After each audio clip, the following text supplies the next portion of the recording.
Subscribe करें और देखें एक दिल दहला देने वाली हॉरर स्टोरी। बिना घबराए बेल आइकन प्रेस करना ना भूलें।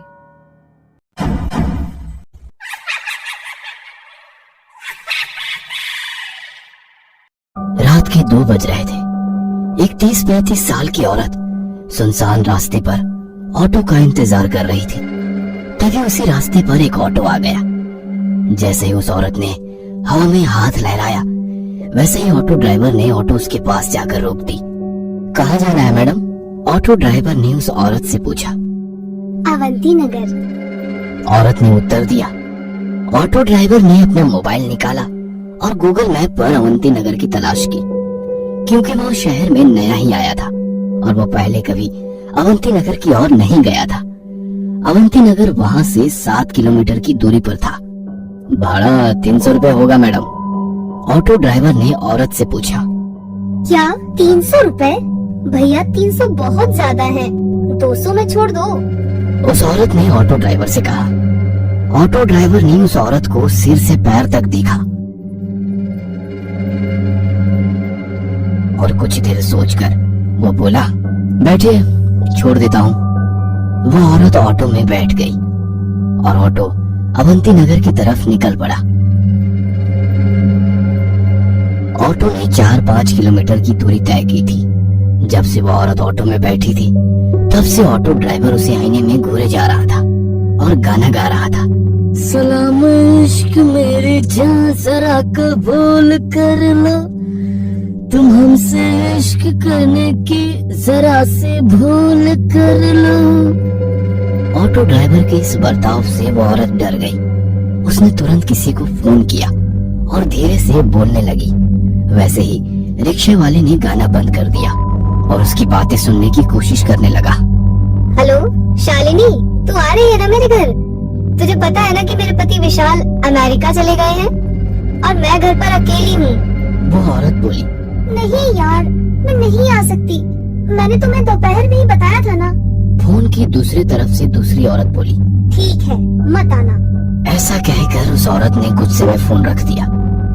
ऑटो ड्राइवर ने उस औरत की बात सुन ली थी।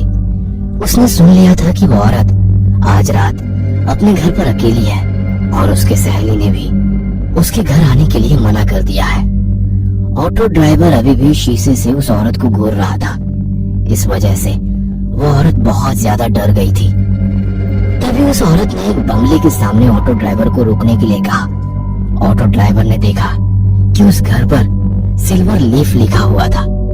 वैसे वो घर नहीं, एक बड़ा सा आलीशान बंगला लग रहा था। जैसे ही ऑटो रुक गया, वो औरत ऑटो से उतर गई और ऑटो ड्राइवर को पैसे देने के लिए उसने अपना हाथ आगे बढ़ाया। तभी ऑटो ड्राइवर ने पैसे लेते समय उसका हाथ पकड़ लिया और बोला, अब जब तुम मुझे यहाँ तक ले ही आई हो तो एक कप चाय ही पिला दो। ऑटो ड्राइवर की बात सुनकर औरत और भी ज्यादा डर गई। उसने ऑटो चालक के हाथ से अपना हाथ छुड़ा लिया और सीधे गेट के अंदर भाग गई। यह देख ऑटो चालक मुस्कुराया। तभी उसकी नजर पीछे की सीट पर गई। औरत ऑटो में अपना मोबाइल भूल गई थी। इससे पहले कि औरत अपना मोबाइल लेने वापस आती, ऑटो ड्राइवर ने ऑटो स्टार्ट कर दी और वह वहाँ से 9-2-11 हो गया। कुछ दूर जाकर उसने ऑटो रोका और उस मोबाइल को देखा। वो कुछ 20-25 हजार का महंगा मोबाइल था। यह देखकर वो बहुत खुश हुआ, लेकिन उसने देखा कि मोबाइल बंद था। लेकिन अब कुछ समय पहले ही तो वो औरत मोबाइल पे किसी से बात कर रही थी, तभी तो मोबाइल चालू था। फिर इतने जल्दी ये बंद कैसे हो गया? वो मन ही मन बोला। लेकिन फिर उसने सोचा कि शायद मोबाइल की बैटरी डेड हो चुकी होगी, इसलिए बंद पड़ा होगा। तभी अचानक उसके सिर में एक डरावनी योजना आ गई। मोबाइल फोन देने के बहाने उस औरत के घर जाने की। उसके दरवाजा खोलते ही उसकी गर्दन पर छुरा रखकर उसकी इज्जत लूटने की और फिर घर में से सारे पैसे लूट के 9-2-11 होने की योजना बनाई। लेकिन इसके लिए उसे एक और साथी की जरूरत थी, इसलिए उसने अपने एक दूसरे ऑटो ड्राइवर दोस्त को फोन किया और उसे अपनी योजना के बारे में बताया। जब उसके दोस्त ने सुना कि एक सुंदर औरत घर पर अकेली है, तब उसका दोस्त वहाँ आने के लिए राजी हो गया। उसने अपने दोस्त को उस औरत के घर का पता बताया और उसे तुरंत वहाँ आने के लिए कहा और और खुद उस औरत के बंगले के बाहर जाकर रुक गया। 10-15 मिनट बीत गए थे, पर फिर भी उसका दोस्त अभी तक नहीं आया था। उसने उसे बहुत फोन किए, लेकिन वो उसका फोन नहीं उठा रहा था। ऑटो ड्राइवर को ज्यादा देर तक रहा नहीं जा रहा था। उसे उस औरत का चेहरा बार बार उसकी आंखों के सामने दिखाई दे रहा था। उसके वो हवा में उड़ने वाले बाल उसकी आंखों के सामने आ रहे थे। उसके परफ्यूम की महक अभी भी उसकी नाक में बस गई थी। तो उसने अपने दोस्त को मैसेज किया, मैं अंदर जा रहा हूँ, तुम्हारे लिए दरवाजा खुला रखूंगा, जल्दी आ जाना। जैसे ही उसने मैसेज किया, वैसे उसने सीट के नीचे छुपाया हुआ चाकू निकाला और एक हाथ में चाकू और दूसरे हाथ में मोबाइल लेकर वो गेट खोलकर अंदर चला गया। उसने डोरबेल बजाई, लेकिन अंदर से कोई भी जवाब नहीं आया। उसने 3-4 बार डोरबेल बजाई, लेकिन फिर भी अंदर से कोई जवाब नहीं आया। उसने सोचा कि शायद वो औरत अब सो गई होगी। उसे लगा कि उसकी योजना विफल हो गई और गुस्से में आकर उसने दरवाजे पर अपना हाथ मारा। तभी घर का दरवाजा खुल गया। उसने उस औरत का मोबाइल अपनी जेब में रखा और दाहिने हाथ में चाकू लेकर घर में घुस गया। उसने घर का दरवाजा बंद कर दिया और इधर उधर देखने लगा। वो एक बड़ा सा हॉल था। उस फ्लोर पर कोई बेडरूम उसे दिखाई नहीं दी, इसीलिए वो सीढ़ियां चढ़कर दूसरे फ्लोर पर गया। वहां उसने देखा कि एक बेडरूम का दरवाजा खुला हुआ है और उस कमरे में रोशनी चालू थी। ऑटो ड्राइवर चुपके से दबे पांव उस कमरे में जा पहुंचा। अंदर कोई भी नहीं था। तभी उसे बाथरूम में से पानी गिरने की आवाज सुनाई दी। अच्छा, तो वह औरत बाथरूम में है, इसलिए उसे डोरबेल की आवाज सुनाई नहीं दी और इसीलिए उसने दरवाजा नहीं खोला। वो मन ही मन बोला और जल्दी से बाथरूम के दरवाजे के बाहर जाके खड़ा हो गया, क्योंकि उसने सोचा कि जब वो औरत बाथरूम से बाहर आएगी तो वह तुरंत उसके गले पर चाकू रख देगा और फिर बड़ी आसानी से उसकी इज्जत लूट लेगा। तभी अंदर से दरवाजे की कुंडी खुलने की आवाज आई। ऑटो ड्राइवर हाथ में चाकू पकड़कर सतर्क हो गया, क्योंकि वो औरत अब बाहर आने वाली थी। लेकिन 2 मिनट बीते, 4 मिनट बीती, पर वो औरत अभी तक बाथरूम से बाहर नहीं आई थी। आखिरकार ऑटो ड्राइवर ने बाथरूम के दरवाजे को अंदर धकेल दिया। जैसे ही उसने दरवाजा अंदर धकेला, वैसे ही उसकी नाक में सड़े हुए मांस की बदबू घुस गई। उसने अपने बाएं हाथ से अपनी नाक बंद कर ली और बाहर से बाथरूम में झांक कर देखा और सामने का नजारा देख उसके पैरों तले जमीन खिसक गई। डर के मारे वो थर थर कांपने लगा, क्योंकि बाथरूम के बाथ टब में 8-10 लाशों का एक ढेर था।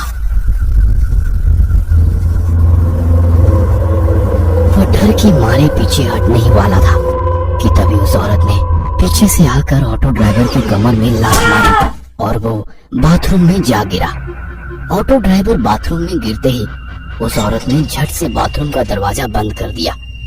जैसे ही ऑटो ड्राइवर ने उसकी दाईं तरफ देखा, वो पसीने से तरबतर हो गया और उसने उठकर दरवाजा खोलने की कोशिश की। दरवाजा नहीं खुला, क्योंकि उस औरत ने बाहर से दरवाजा बंद कर दिया था। उसे पता चल चुका था कि उस औरत ने जानबूझकर उसे बाथरूम में बंद कर दिया है।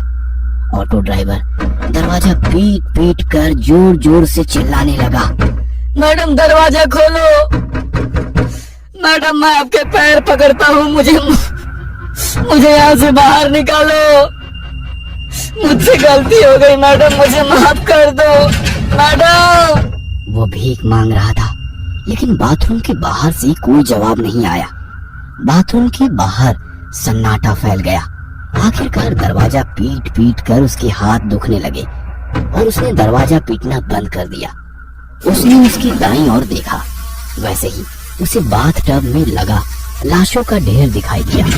8-10 लाशें एक के ऊपर एक रखी हुई थी और हैरानी की बात तो ये थी कि उन सभी लाशों के ऊपर ऑटो ड्राइवर की यूनिफॉर्म थी। इसका मतलब ये था कि वे सभी लाशें ऑटो ड्राइवर की थी। उसने अपने कपड़ों को देखा तो उसने भी वैसे ही यूनिफॉर्म पहन रखी थी। बाथ टब के बगल में मोबाइलों का ढेर पड़ा हुआ था।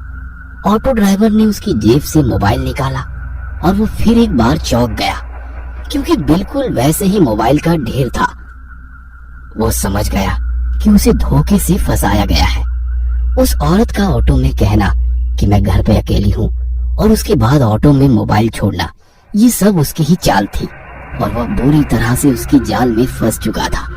वो समझ चुका था कि वे सभी ऑटो ड्राइवर भी बिल्कुल उसकी तरह ही उस औरत के जाल में फंस गए थे और वो बाद में उसी बाथटब में मर गए। अब उसके साथ क्या होगा, इसका ख्याल उसके मन में ही आ गया।